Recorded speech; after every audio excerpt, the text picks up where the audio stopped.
ونسلم علی رسولہ الکریم اما بعد فاعوذ باللہ من الشیطان الرجیم بسم اللہ الرحمن الرحیم لقد جاءکم رسول من انفسکم عزیز علیہ ما عنتم حریص علیکم بالمؤمنین رؤوف الرحیم، بے شک تمہارے پاس تم ہی میں سے ایک عظیم رسول تشریف لائے، تمہارا مشقت میں پڑنا ان پر بہت شاق ہے، تمہاری فلاح پر وہ بہت حریص ہیں اور مومنوں پر بہت شفیق اور نہایت مہربان۔ فَإِن تَوَلَّوْا فَقُلْ حَسْبِيَ اللَّهُ لَا إِلَٰهَ إِلَّا هُوَ عَلَيْهِ تَوَكَّلْتُ وَهُوَ رَبُّ الْعَرْشِ الْعَظِيمِ۔ اب اگر یہ لوگ آپ سے منہ پھیرتے ہیں تو آپ کہہ دیں مجھے اللہ کافی ہے، اس کے سوا کوئی عبادت کا مستحق نہیں، میں نے اسی پر توکل کیا ہے اور وہ عرش عظیم کا مالک ہے۔ ان آیات مقدسات کے ضمن میں کچھ فضائل، کچھ مسائل، حضور سرور دو عالم صلی اللہ علیہ وسلم کی ذات گرامی کے مقامات کے بارے میں کچھ عرض کیا تھا۔ آج بالخصوص ان کی ایک اہم ترین فضیلت اور اس کی ایک خاص فضیلت میں عرض کرنے کی کوشش کروں گا۔ جی اللہ تعالیٰ سے دعا ہے اللہ تعالیٰ حق کہنے کی توفیق عطا فرمائے۔ یہ دو آیات مقدسات اس لحاظ سے بھی سب سے اعلیٰ اور افضل ہیں۔ قرآن سارا ہی افضل اور اعلیٰ ہے، لیکن یہ اس لیے سب سے افضل اور اعلیٰ آیات مقدسات ہیں، یہ حضور نبی اکرم صلی اللہ علیہ وسلم کے وصال سے 9 گھنٹے پہلے نازل ہوئی تھی۔ ٹھیک ہے نا جی، ایک روایت میں کہ حضور سرور دو عالم صلی اللہ علیہ وسلم کے وصال سے 3 گھنٹے پہلے نازل ہوئی، اور حضرت خزیمہ رضی اللہ تعالی عنہ ان کے سامنے حضور سرور دو عالم صلی اللہ علیہ وسلم نے تلاوت فرمائی، اور یہ آپ نے پھر مصحف شریف کے اندر اس کو، حضرت خزیمہ رضی اللہ تعالی عنہ ان خوش نصیب صحابہ میں سے ہیں، بلکہ یہ واحد حضور سرور دو عالم صلی اللہ علیہ وسلم کے صحابی ہیں جن کو میرے آقا جی نبی کریم حضرت آقا جی علیہ الصلاۃ والتسلیم کی ذات گرامی نے ان کی گواہی کو 2 لوگوں کی گواہی کے برابر قرار دیا۔ اب یہ اس کے پیچھے کیا ماجرا تھا؟ میرے آقا جی علی نبی علیہ الصلاۃ والسلام کی ذات گرامی آپ تشریف لے جا رہے ہیں، تو ایک اعرابی گھوڑا بیچ رہا تھا، ایک اعرابی گھوڑا بیچ رہا تھا۔ حضور نبی اکرم صلی اللہ علیہ وسلم کی ذات گرامی کو وہ گھوڑا پسند آ گیا۔ آقا جی نے فرمایا بیچو گے؟ کہا جی بالکل بیچوں گا، میں آیا ہی اس لیے ہوں کہ میں نے گھوڑا بیچنا ہے۔ حضور نبی اکرم صلی اللہ علیہ وسلم نے فرمایا کتنے میں بیچو گے؟ ان کی آپس میں طے ہوا۔ اس وقت نبی اکرم صلی اللہ علیہ وسلم کے پاس رقم نہیں تھی۔ آقا جی نے فرمایا مجھے کچھ مہلت دے، میں ابھی گھر سے جا کے نا رقم لے آتا ہوں اور آ کے میں تجھے دے دیتا ہوں۔ نبی اکرم صلی اللہ علیہ وسلم جب تشریف لے کے گئے تو ساتھ ہی ایک اور بندہ آ گیا۔ حضور نبی اکرم صلی اللہ علیہ وسلم کے ساتھ جتنے میں یہ طے ہوا تھا، اس اعرابی نے اس سے ڈبل قیمت اگلے سے دریافت کی کہ میں اتنے میں بیچوں گا۔ اس نے کہا ٹھیک ہے جی، سودا ہوگا۔ اتنی دیر میں نبی اکرم صلی اللہ علیہ وسلم بھی تشریف لے آئے۔ حضور نبی اکرم صلی اللہ علیہ وسلم نے جب دیکھا یہ اس کو بیچ رہا ہے دوسرے شخص کو، تو آقا جی نے فرمایا کہ یار تیرا میرا سودا نہیں ہو گیا تھا؟ میرے ساتھ تو نے ایک بات طے کر لی، سودا کر لیا، اب سودے سے مکر کیوں رہا ہے؟ میں نے کہا جی میں نے آپ کے ساتھ کوئی سودا کو نہیں کیا، میں نے آپ کے ساتھ۔ حضور کہنے لگے غلط بیانی کرنے کی کیا ضرورت ہے؟ غلط بیانی کہنے لگا جی میں نہیں کر رہا، اگر آپ سچے ہیں تو کوئی گواہ لے آئیں۔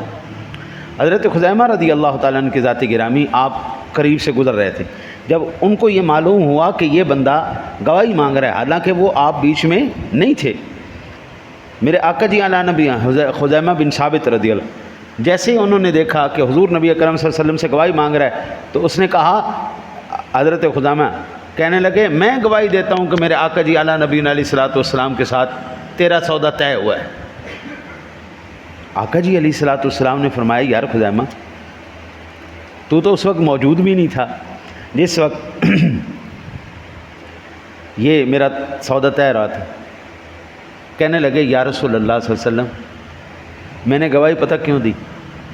یا رسول اللہ، ہم نے آپ کے کہنے پر، آپ کی زبان مبارک پر بن دیکھے خدا کو مان لیا ہے.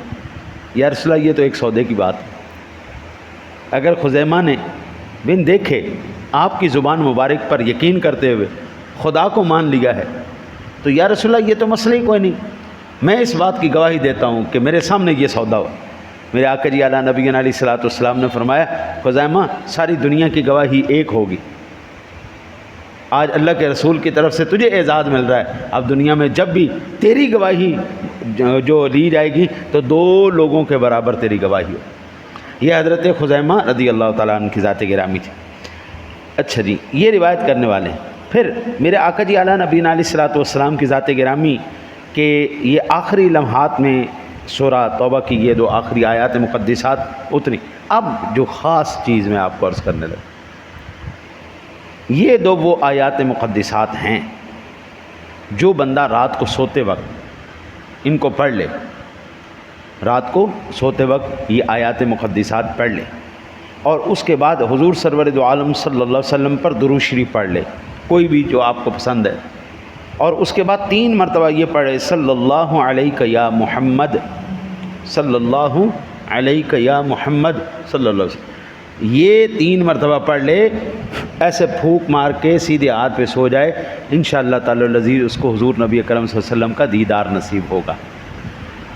انشاءاللہ تعالی العزیز اس کو حضور کا دیدار نصیب ہوگا، حضور کی بارگاہ میں اس کو مقام حاصل ہوگا. اس سے متعلقہ ایک روایت ہے، علامہ شمس الدین محمد بن ابی بکر ابن قیم الجوزی المتوفی 751 ہجری، وہ بیان کرتے ہیں کہ حضرت ابو بکر محمد بن عمر بیان کرتے ہیں کہ میں ابو بکر بن مجاہد کے پاس بیٹھا ہوا تھا، شبلی آ گئے. ابو بکر بن مجاہد کے لیے کھڑے ہوئے اور ان سے معانقہ کیا، یعنی گلے ملے اور ان کی آنکھوں کے درمیان میں بوسہ دیا. میں نے کہا، اے سیدی، آپ شبلی کی اس قدر تعظیم کیوں کر رہے ہیں، حالانکہ آپ کا اور تمام اہل بغداد کا یہ خیال ہے کہ یہ تو دیوانہ ہے. ایک دیوانہ آپ کے پاس آیا، آپ نے اٹھ کر اس کا استقبال بھی کیا، اس کو گلے بھی لگائے، اس کا ماتھا بھی آپ چوم رہے. انہوں نے کہا، وہ اللہ کے بندے، میں ایویں نہیں چوم رہا، میں نے رات کو خواب میں دیکھا نبی اکرم صلی اللہ علیہ وسلم کی کچہری لگی ہوئی ہے، یہ آیا ہے اور نبی اکرم صلی اللہ علیہ وسلم کھڑے ہوئے ہیں، آقا جی سے گلے ملے ہیں، آقا جی نے اس کو بوسہ دیا ہے، میں تو حضور کی سنت ادا کر رہا ہوں. میں نے تو اس کو اس لیے دیکھا ہے، خواب میں نے حضور نبی اکرم صلی اللہ علیہ وسلم کو اس طرح کرتے ہوئے دیکھا، تو اب میں شبلی کی تعظیم کے لیے کھڑا ہو رہا ہوں. تو میں نے پھر پوچھا، یا رسول اللہ صلی اللہ علیہ وسلم، یہ آپ کی بارگاہ میں اتنا مقام کیسے حاصل کر گیا، اتنی عزت، اتنا احترام؟